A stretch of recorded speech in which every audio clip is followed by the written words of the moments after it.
බ්ලූබෙල් channel එකට ඔයාලා හැමෝම වෙනද වගේම ගොඩක් ආදරෙන් පිළිගන්නවා. ඉතින් ඔන්න මං කිව්වා වගේම අලුත් vlog එක අරන් එන්න තමයි මේ සෝදානම් වෙන්නේ. ඉන්නකෝ මම මේ අපේ ආච්චිලා ගෙදර ඇවිල්ලා තමයි ඉන්නේ. ඇත්තටම මම මේ vlog එක කරලා දැන් ටික දවසක්. හැබැයි මට මේක edit කරගන්න උනේ නෑ. ඔන්න දැන් තමයි මේකට වෙලාව ආවේ. ඉතින් මම මේ වෙලාවේ ඔන්න මේ පාරේ යන ගමන් තමයි ඉන්නේ. මේ පාරෙන් තමයි වෙල්යායට යන්න තියෙන්නේ. ඉතින් මේ පාර ගොඩාක් කැලේ වෙලා. ඇයි දන්නවද? අපේ සීයා අද අපි අතර නැහැ. අන්න ඒ නිසා තමයි මේ වගේ මේ පාර කැලේ වෙලා තියෙන්නේ. හැබැයි අපේ සීයා ඉන්න කාලේ මේ හැමදේම සුද්ධ කරලා තමයි තියෙන්නේ. ඒත් අපේ ආච්චි අපි ගාව ඉන්න නිසා ආච්චිට පුළුවන් විදිහට මේ හැමදේම යා කරනවා. ඉතින් හැම දෙයක්ම යාට කරන්නත් බෑනේ. ඉතින් ඔන්න අපි ඉස්සරහටම යමු. ඉරේලි එහෙමත් වැටෙනවා මෙතනට. ඒ වගේම කියන්න ඕනේ මේ හරිය ගොඩාක් සීතලයි. රස්නේ දවසට එහෙම මෙතන ඇවිල්ලා ඉන්න එක ගොඩාක් සප පහසුයි. එන්නකෝ ඉස්සරහට යන්න. අලුතෙන් දාපු ගොම දැක්කද? ඒ කියන්නේ මේ පැත්තට හරක් ඇවිල්ලා නේ. හරක් එන්නේ ඇයි? අලුත් තනුකොළ තියෙන නිසා. ඕ මේ හරිය තියෙනවා. එන්නකෝ අපි යමු ඉස්සරහට. මේ හරිය නම් ටිකක් කැලේ වැඩි. ඉතින් ඒ නිසා පරිස්සමින් යන්න වෙන්නේ. ඔන්න අපි දැන් කුඹුරට ලං වෙලා ඉන්නේ. මේ හරි හැබැයි තනුකොළ තමයි තියෙන්නේ හැමතැනම.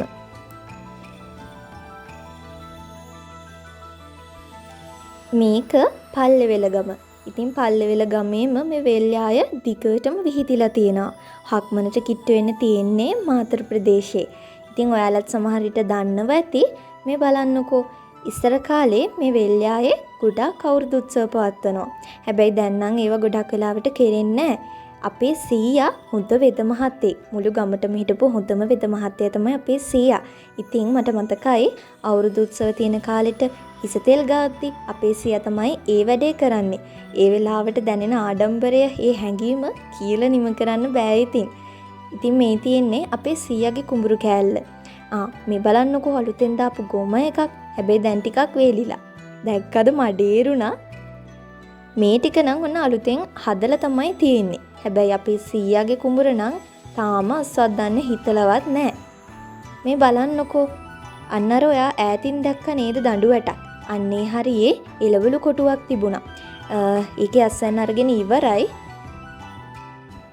අපිත් ඉතින් මඩ නාගෙන මේ කුඹුරේ හැදිලා තියෙන වල් පැල එහෙමත් බල තමයි මේ ඉන්නේ. මේ මම ආවේ ඉස්සර පොකුණක් තිබුණ තැනකට. හැබැයි දැන් මේ පොකුණ ඔක්කොම කැලේට ගිහිල්ලා. මේ බලන්නකෝ එතන වගුරු බිමක් වගේ දැන්. අර ඈත තියෙන මොන්ටිසෝරියක්. ඊට පාසලක්. මේ හරියම ගම තමයි තියෙන්නේ ඉතින්. මම මේ කුඹුරේ අර කුණට ඇවිල්ලා ඉන්නේ. එතන ඉඳන් පාර පැත්ත බලාගෙන හිටියා. මේ බලන්නකෝ මොකද්ද තිබුණේ කියලා. මොනර පිහාට්ටක්. හැබැයි දැන් ඒක මඩට යට වෙලා. ඔයා දන්නවද මේ පැලෑටියේ නම? මේ පැත්තේ හරියට මොනරු ඉන්නවා. ඉතින් යාළගේ වැඩේ කෑ ගහන එක. දැන් නම් හැබැයි මොනරු ටිකක් අඩුයි. ඒත් ඉතින් ඉස්සරහට මං හිතනවා මොනරු ගහණය වැඩි වෙයි. මොකද නරි ගහණය ඉන්නම අඩු වෙන නිසා. මේ බලන්නකෝ එක එක පුංචි පැලෑටි ಜಾති තියෙනවා. හරි ලස්සනයි ඒ වගේ මල්. එහෙනම් ඉතින් චුට්ටක් බලාගෙන ඉන්න. ඉතින් මං ඒ වගේම ඔයාලට කියන්න කැමතියි. ඔයාලටත් පුළුවන් නම් පොඩ්ඩක් එලි පහලියට බැහැලා ඕන තැනක් දිහා ටිකක් බලාගෙන ඉන්න. මොකද ඒ ලැබෙන අත්දැකීම කවදාවත් අපත යන්නේ නැහැ. මම මේ කුඹුරට ආපු වෙලාවේ ගොඩාක් දකලා නැති පැල ಜಾති දැක්කා. මේ තියෙන්නේ අර එළවලු අවල කියලා මං කිව්වේ කලින් තැනක්. අන්න එතන. ඉතින් එතන මේ විදිහේ එළවලු නෑ. පොල් ගහක් යට ඉස්සර හොඳ එළවලු කොරටුවක් තමයි මෙතන තිබුණේ. ඉතින් බලන්නකො මේ භූමිය ප්‍රයෝජනෙට අරගෙන තියෙන විදිහ ඒගොල්ලෝ. මේ පැත්ත අපේ සීයාගේ කුඹුරු ටික නෙවෙයි.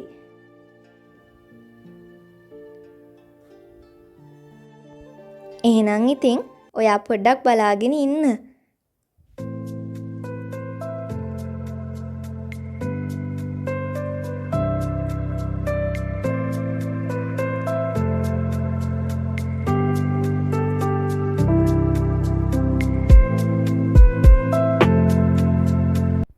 බලන්නකො ඉතින් මේ වක්කඩෙන් වතුර ගලන හැටි. ඉතින් මෙතනින් වතුර වැටිලා අනිත් පැත්තෙන් වතුර ටික මතුවෙනවා. ඉතින් බලන්නකො වක්කඩ දැකලා නැති අයත් ඉන්නවනේ නේද? ඉතින් මේ තියෙන්නේ අපේ සීයලා මේ කුඹුරු වැඩ කරලා මහන්සි ගන්නවනේ. එතකොට කකුල් අතපය මඩ වෙලානේ. ඉතින් අර තේ එකක් එහෙම බොන්න ඕන වුණාම ඒ මඩ ටික හොද ගන්න මෙතනට තමයි එන්නේ. මේ බලන්නකො මෙතනට ගොඩ ගහපු වැලි ඒ ඔක්කොම මෙතනට වැහි කාලට ගොඩ ගහන වෙලේ තමයි. ඉතින් මේක පුංචි පීල්ලක්. මෙතනින් තමයි එහෙම මඩ ටික හොදගන්නේ. මේක ටිකක් ගලාගෙන අර හිටත් යනවා. දැන් නම් ටිකක් දියසෙවල් බැඳිලා පරණ වෙලා තියෙන්නේ. හැබැයි ඒ දවස්වල මට මතකයි හොඳ පිරිසිදු වතුර තිබ්බේ.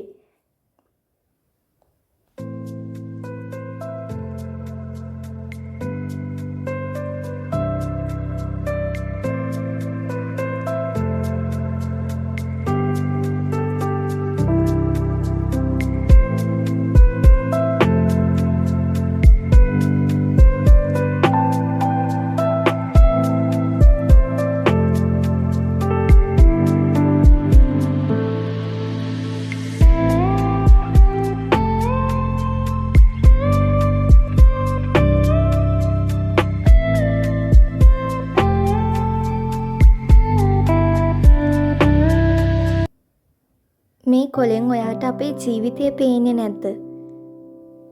මට නම් පේනවා.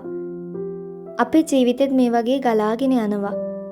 ගලාගෙන ගිහිල්ලා සමහර තැන්වලදී හම්බ වෙන බාධක කම්කටොළු දරා ගන්න බැරි වෙන්න පුළුවන්. සමහර ඒවා දරා ගන්න පුළුවන්. ඒත් ඒ හැම දෙයකටම මුහුණ දෙන්න අපි පුරුදු වෙන්න ඕනේ. බලන්න මේ ලස්සන පරිසරයත් එක්ක ගෙවන්න පුළුවන් ඔයාට ඔයාගේ ජීවිතය විඳවන්නේ නැතුව. ඔයාට ඔයාගේ ජීවිතය විඳින්න ඕනේ නම් ඔයාගේ හොඳම මිතුරා, හොඳම සංගයා මේ සබා ධර්මය කරගන්න. ඔයාට කවදාවත් වරදින්නේ නැහැ. විශ්වාසයෙන් කියන්නේ. මේ ගහකොළ ඇල දොළ සතා සිව්පාව ඔයාගේ ජීවිතේම කොටසක් බව මතක තියාගන්න. ඒ පණිවිඩය මට කියන්න ඕනි වුණා. මොකද මන් දන්නවා මේ channel එකත් එක්ක එකතු වෙලා ඉන්නේ ඒ වගේ මිනිස්සු තමයි කියලා. අපි එහෙනම් ඉස්සරහට යමු. ඉතින් බලන්නකෝ මේ ලස්සන මල් රාජකපුරු. එක එක මල් වර්ග, නිදිකුම්බ මල්. මේ මලේ නම දන්නවද? නිල් මොන රැස්ස මල් කියලාත් කියනවා නේද මේවට? හීම්බෝ විටියා. ඇත්තටම මෙතන ගොඩාක්ම ලස්සනයි. මේ බලන්නකෝ ළමා බක් මහවුලෙල තියෙන හැටි. එන්නකෝ මම මේ දැන් යන්න හදන්නේ අපේ කුඹුරු යායට උඩ පැත්තේ පාරෙන් අනිත් පැත්තේ තියෙනවා රබර් වත්තක්. මෙන්න මේ රබර් වත්ත යටට තමයි මම මේ යන්න හදන්නේ. ඒ කාලේ මට මතකයි. දැන් නම් හොඳටම කැලේ වැවිලා මේ හරියේ. මොකද ගම්වල ඉන්න මිනිස්සු දැන් එන්න නගරවලට යොමු වෙනවා.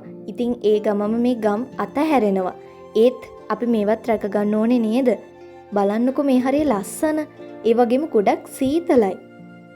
අර නගර අස්සේ ගොඩනැගිලි අස්සේ දූවිලි අස්සේ ගෙවන ජීවිතවලට වැඩිය මේ වගේ සුන්දර තැනකට වෙලා ගෙවන්න පුළුවන් නම් අපේ ජීවිතය මං හිතනවා ඒක අපි ලබන ලොකු භාග්යක් කියලා.